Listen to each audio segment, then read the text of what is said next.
Ako ho yung investigador na humarap doon sa confidential informant. At yung confidential informant na yun, kinunan ko po ng statement. Bakit ko po sa kinunan ng statement? Kasi po, yung kanyang mga ipinakikitang litrato, masyado pong mabigat yung mga involved. Sinong mga involved doon? Ang involved po doon, yung nakita ko mga litrato, no? Merong artista, may politician, may mga civilian. Ngayon po, tinanong ko po siya, sino ito? During nung kinukunan ko po siya ng kasi ayoko pong sa akin magmula yung pag-identify. Gusto ko sa kanya magmula yung identification. At yung mga nandun litrato, 5 litrato po yun. Sa pagkakatanda ko, iba't ibang klase, iba't ibang okasyon, iba't ibang pagkakataon. Ngayon, nung tinanong ko siya, sino ito? Kahit alam ko po na kung sino yon, sinabi niya, sir, si ano po yan? Si Maricel. Maricel Soriano po. O maliban doon, ano pangalan nito na tawag niyo? Maria. Sabi niya gano'n, eto sir, si ano po ito? Si Bongbong Marcos. Maliban dito, ano pangalan nito?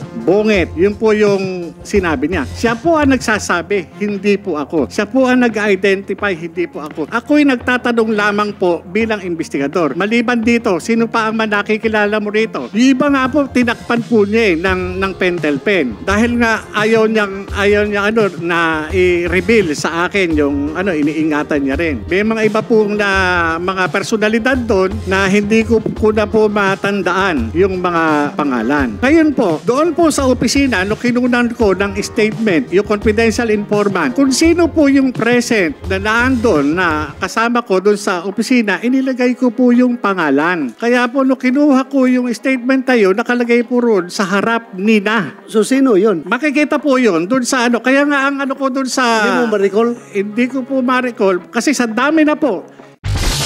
Para mapakinggan at mapanood ang mga mainit-pang mga balita, huwag kalimutan i-follow ang page na ito para libre lang sa mga apat sa ating una.